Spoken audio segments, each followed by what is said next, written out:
What are locum doctors? How much do locums actually earn? How do I start locuming? So this video is for anyone curious about what locum work's all about. From finding work, the salaries, the pros and cons, and whether it's a job you might like or not. I've got you covered with my 10 frequently asked questions about life as a locum. So let's dive in.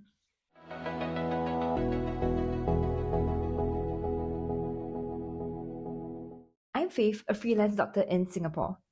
I choose my own hours, I pick my own clinics, and outside of medicine, I blog, draw, sing, bake, and host a podcast about people who've ditched their 5-year plans. First things first, what is a locum doctor anyway? A locum doctor is, at the most basic level, a freelance general practitioner.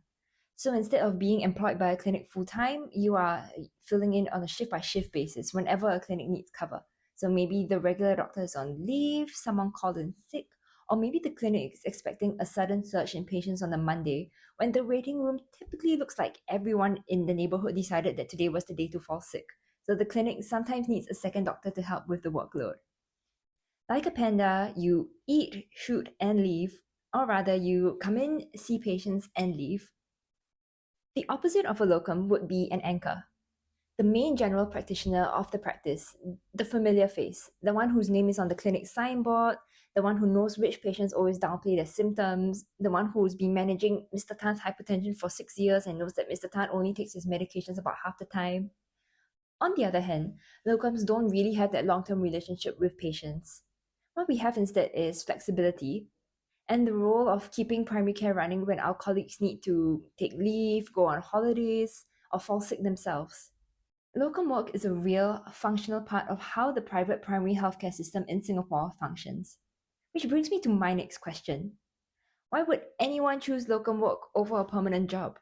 If I had $1 for every time I was asked why I chose to be a locum instead of a full-time GP, I'll have about $50. Anyway, being a locum means you can work whenever you like, wherever you like, earn as much as you can work, and you don't have to ask for permission to take time off work. Among the many locums I've met over the years, many chose locum work for primarily lifestyle reasons. They have young kids, aging parents, or personal health situations that make the typical 44-hour work week of a full-time GP less sustainable. Maybe they want to spend more time on parenting, doing school runs, or just being there for their loved ones round the clock. Others have really cool hobbies like skiing, surfing, mountain climbing, diving that take them out of Singapore for more than 14 days a year, which means exceeding their annual leave quota if they had a full-time job. A small number are busy running completely unrelated non-medical businesses or startups on the side, or using locum work to fund their dream of opening their own clinic eventually. Overall, locum work gave me back my freedom, which was important because so much of my identity lives in what I do in my leisure time. Ever since I became a locum 4 years ago, my personal and social life have been thriving, with much better work-life balance, so much more time to spend with my loved ones, and the ability to meet my busy friends spontaneously at the hospitals or the offices, and to travel without worrying about running out of annual leave. But different strokes for different folks. Some doctors have more financial commitments like housing loans, kids, or maybe they just prefer the predictability of being a regular full-time GP with a predictable cash flow, and that's completely valid.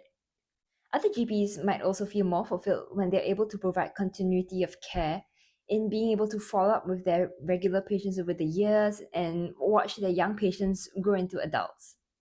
Another common question I get is, how does one go about booking locum shifts? So people always expect this to be like complicated or an administratively troublesome process, but it really isn't. Don't worry. It works a bit like Grab or Foodpanda, but for clinics. So clinic managers or doctors post available shifts in Telegram or WhatsApp group chats with the date, timing, location, expected patient load, and hourly rate of the shift. And there are always more shifts than there are locum doctors, so don't worry about the supply side of things. Once you see a shift that you want to take, you simply text them with your personal details, they verify the information, your MCR number, and then confirm your shift. No job application, no HR portal, just one SMS or like a tele message.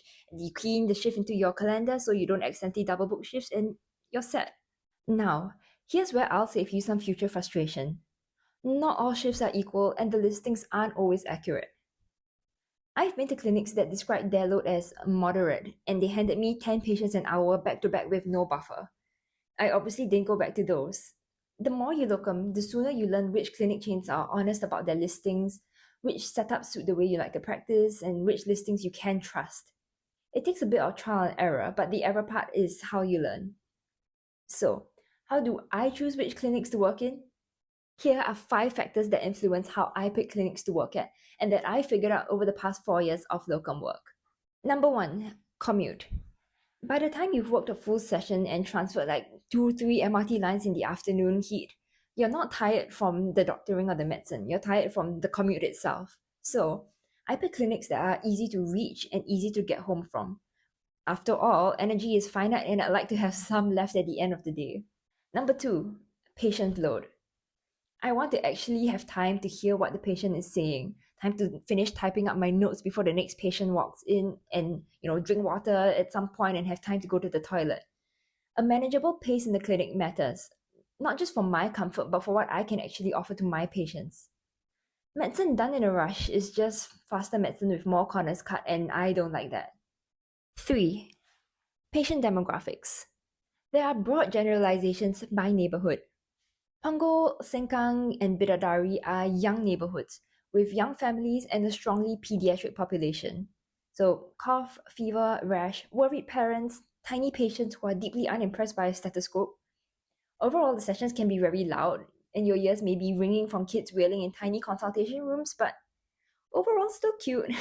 Toa Payoh, Ang Mo Kio, Tiong Bahru, those are older estates with more elderly patients and chronic diseases. So they've got longer medical histories, and sometimes someone walks in on 10 different medications, and you have to ask a ton of careful questions to piece together what's going on and how to help them manage their health better.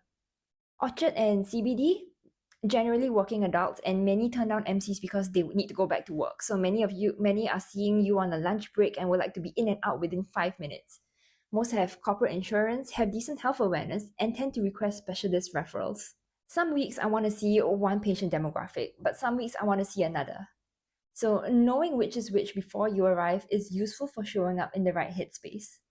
If I missed out on any neighborhood, comment below and I'll share my insights on its patient demographics. 4. The hourly rate. Yes, it matters, but no, I don't chase the highest one. A high rate at a chaotic clinic is just getting paid slightly more to be stressed a lot more. And I decided that's not a trade that I want to keep making. So I look for clinics where the pace and the pay make sense overall, but more on the salary later. 5. Ergonomics. If I end a session with back pain because the office chair was uncomfortable or the monitor was positioned in a non-ergonomic way, I don't go back. I've sat at enough questionable setups to know the difference. My spine is not something I'm donating to the shift. And the next question is everyone's favorite. How much do locums earn in Singapore? I'll bet at least some of you skip straight to this section. But that's completely fair. It's the main question I get whenever people hear I'm a freelance doctor. So, hourly rates vary by clinic and expected patient volume. Okay, so you might have noticed that I deleted and re-uploaded this video. That's because in the previous video, I shared the tiered hourly rates of locums, which I realized I should probably not disclose publicly. But if you're a doctor and want that information, drop me a DM in the link below and I'll let you know. In the interest of still providing useful information without spilling all our trade secrets, here's a screenshot of Job Street for the average salary range of a GP. If you're a locum who works, say, 40 hours a week or more, I can safely say that you will be on the upper end or exceeding that range. But it's not that straightforward because locums don't get CPF contributions, paid time off, health insurance, maternity leave, or transport reimbursement. So all these extra costs have to come out from your own pocket. So do factor that when considering whether you want to be a locum or not. Another additional income stream that a lot of locums choose is telemedicine, where you can be paid per patient or per hour. But basically, my advice is just do the calculations, run the math yourself, contact me if you need more information about what locum life is like, and I'm happy to help. So it really boils down to 2 things: how many hours you work and the hourly rate of those places you choose to work at. So your monthly income might vary quite a bit. My friends who've done very busy shifts say that they've aged 10 years by the end of a shift, and I would know. I've been there before during my brief stint as a full-time GP in a clinic chain that had over 10 patients per hour on Mondays. So now I aim for low to moderate clinics. I'd rather earn somewhat less and actually be present during a session than run at a full sprint and arrive home feeling hollowed out. Locuming, done with real financial intention, is a completely viable way to build a stable yet flexible life. It just requires you to think about money more deliberately than a salaried position would force you to. If you're considering leaving the public sector to be a general practitioner or locum, I can help kickstart your journey, share useful insider knowledge, and ease your transition with my Locum Launchpad program. Check the link in the description for more info. I'll be covering another 5 FAQs in the second part of this FAQ video, including CPF, the pros and cons of locum life, whether you're able to start working as a locum right now, and the overall sustainability of this career path. And be sure to leave your questions and comments down in the comments below, and I'll reply you. Be sure to subscribe so you know when the next video drops. Thanks for watching!